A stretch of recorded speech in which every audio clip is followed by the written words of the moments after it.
What a difference a year makes. A year ago, I was fighting for my life. And I thought about this video and how I wanted to share this video for a while, because I'm in a place in my life where I am inviting in love and vulnerability. And one of the things that I've been learning in this journey of healing is that vulnerability begets vulnerability. And when you are willing to assert yourself and put yourself in a position of vulnerability, you in turn will attract people that can meet you at that emotional capacity. And this year already has started off with a bang.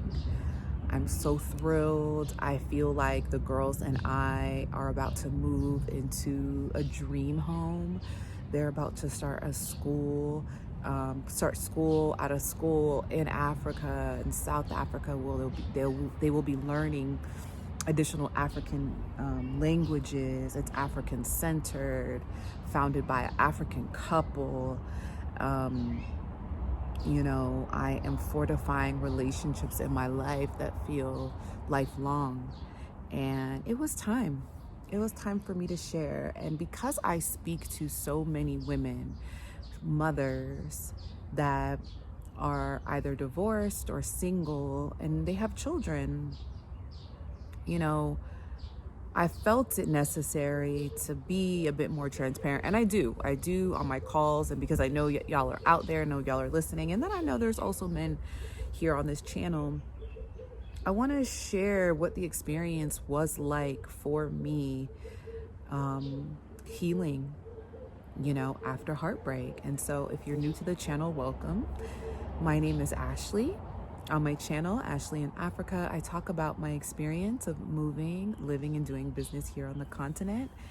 I share my experience of love, motherhood, and entrepreneurship. And I'm also the creator of Africa Investors Academy, a group of entrepreneurs, aspiring entrepreneurs, and investors who are looking to grow their businesses, build their businesses, and expand their businesses while also investing in projects here on the continent of Africa. So if any of that sounds interesting to you, please be sure to subscribe to the channel. And this will be one of the, few videos that I've talked about where I've shared my experience with love, but I want to do that today because I'm feeling very moved. I am in the energy of love. There is the new moon, which some of you all may know about, and what that is setting intentions around what looks like, what's next for you, and stepping outside of the box and being a little bit more uncomfortable in my growth. And so a part of that is sharing this journey. And so I want to just take everyone a bit back to the time where things were incredible for me. And many of you may or may not know, I know I share here in my bio, and for those that have been able to check me out on LinkedIn or kind of see what I've done, I had a long-standing career in marketing, entertainment marketing, working with entertainers, celebrities, powerful officials in government. I mean, presidents, governors, mayors. In 2020, at the top of 2020, I, had the dream car, the $60,000 Tesla, living in $1 million townhome, making over $100,000 a year, in a relationship that was, quite frankly, driving me insane. But ultimately, I was in this place that felt very much like everything, like I had everything. And the fact is, the relationship wasn't driving me insane. It was the lack of boundaries, the lack of value systems. I was just going. I was just in it, doing what I was told we were supposed to do. Get the job, get the man, get the car, get the house, get the status, get the additional certifications, right? Like, do this, and then this, have the baby, right? Get married. And it was right before COVID, actually, where that 6-figure job that I was making, which I thought was my dream job, laid me off. And I was forced to recognize that my life was forcing me in a new direction, right? This was the third time that I had been laid off in 5 years. When I took a step back from that layoff, I ended up going into intense therapy. And that therapy really looks like trauma therapy. I was a new mom. My daughter was barely 1.5, and I was working 60 hours a week, studying 20 hours a week for data certification. And I had been diagnosed with severe depression and anxiety. And I had no idea. I knew I was sad all the time. Months had gone by and I didn't have a day without crying. I was self-medicating. I was irritable. I was probably not really that fun to be around if I think about it. And I was in a really tough place. And the therapy that I was in, that psychotherapy, that trauma therapy, really forced me to reevaluate my life. I was challenged to assess my values, line up my life with my values, and see were my values truly in alignment with the life that I was living. I said that I wanted love and, respect and transparency. However, my relationships were, fueled in disrespect and lies and, a lack of integrity. But I was accepting all of this and acting as if at some point it would change without me making a change. And so, as we all know, a few months into 2020, we were all forced to take a step back, take a seat, and ride out what we now know to be, the global pandemic that we all experienced and some places are still experiencing, right? I think we all are kind of in this way. And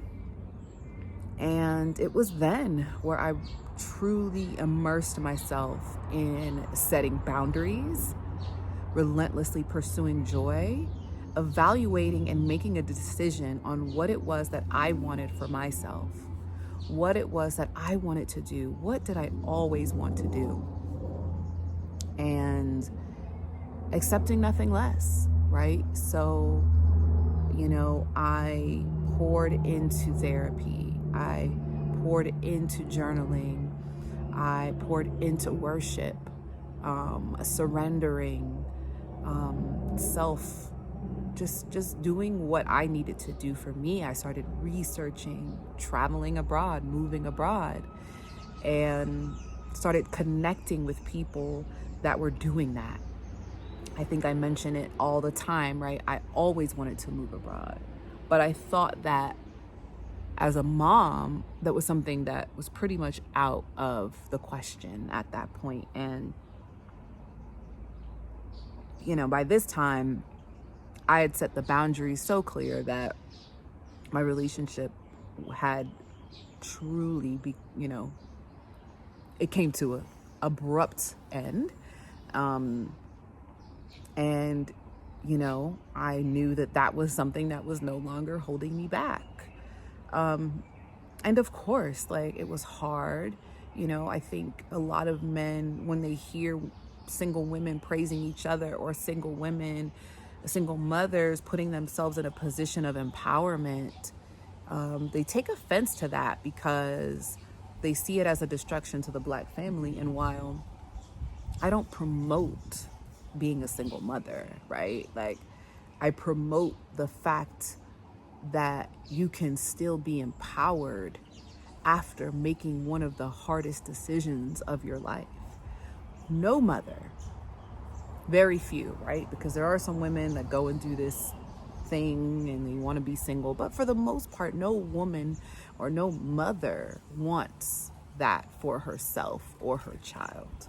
We all grow up with the aspiration of a family, most of us. But the truth is that we come from, right? For so many Black women and Black men, we come from these homes where we're not seeing that example. And by default, we end up recreating the cycle despite our greatest efforts. And it's heartbreaking. It's heartbreaking. It's heartbreaking, right? Every mother who chooses this way tried everything she could to not be in this position. And it is why I advocate so much for, sharing my story, showing my family, showing my girls, showing how happy they are, showing how happy I am and grateful I am, because there was a period where I cried every day for months, where my children saw me and were afraid to, I think, even be themselves because of the reaction that they might have gotten from me in that time, And so how did I do it? How did I heal? Well, I mentioned that I started inserting some serious boundaries. I started requiring the love that I wanted to receive, the respect that I wanted to receive. And that took some work, right? And it's still a process. But it was, I am only going to accept this way of life. And for many people, they weren't down for that. I am only going to accept consistency and compassion. Boundary setting is so important. And I'm not a therapist, so I can't exactly tell you how to do that, but I'll link some videos below on the importance of boundary setting, because in fact, what boundary setting does, it raises your confidence. So then you're able to trust yourself more. You're able to rely upon the intuition that has really been destroyed by oftentimes conflict and abuse. And let me get into this abuse topic, because I don't know if it's my algorithm or the fact that I have been talking to so many women kind of going through these experiences with their children, and for people in America. And I'm not saying abuse doesn't exist on the continent. I'm saying this from a context of being someone who was born and raised in America and has been able to understand the history of its dominance and how it's been able to maintain that level of dominance for 5 centuries. And so abuse is ingrained in the culture of America. It is responsible for the growth, the foundation, right? The abuse of Black bodies from the continent of Africa, where continent of Africa, and also the servitude of these folks that came from other parts of the world, Europe and so forth. But deeply, as we look at,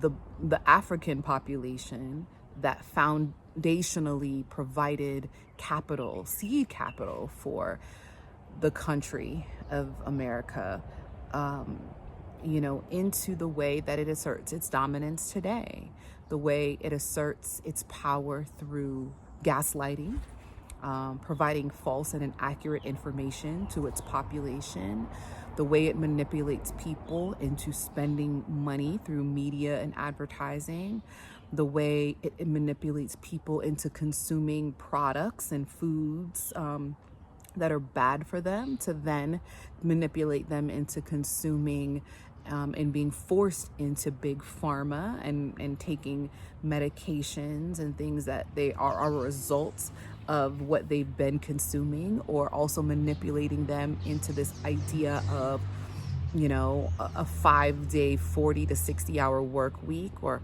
hustle and grind to get it, buy this house and get this car and have the picket fence and the dog, where the average middle class household is spending $8,000 to $10,000 a month just to sustain, while also going into debt, $2,000 to $3,000 a month. And so these are rough estimates, right? Based on my own experience, right? My household, we were spending $10,000, $11,000 a month, right? I was stacking money. I don't know what he was doing, but I was stacking, where I could. But it was really still hard to, because our bills were almost $11,000 a month. And so that type of manipulative environment is essentially abuse, right? It is abuse because it's not transparent. It's done with an intention on the back end, right? It's not saying, okay, we're going to tell you this because we know that these things are going to happen, even though they know, right? Or we're going to do this knowing that our intentions are X, but they don't, that's not how a country even maintains its dominance, right?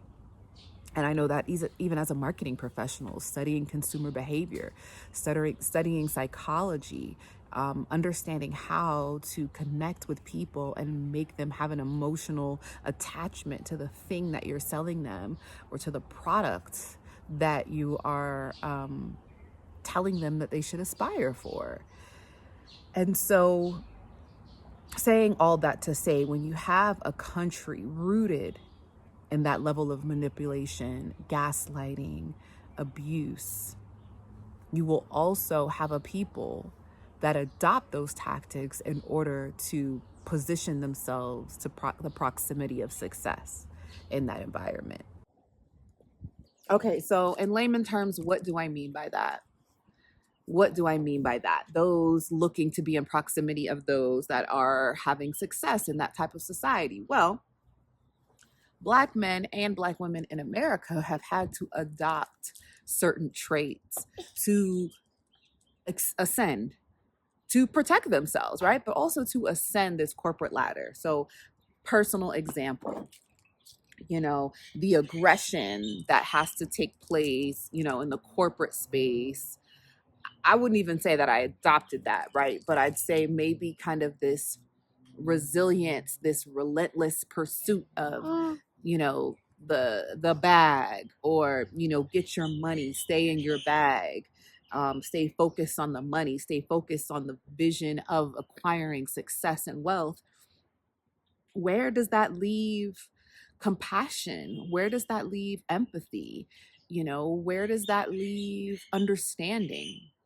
It puts it on the back burner. And, in my personal experience, I, you know,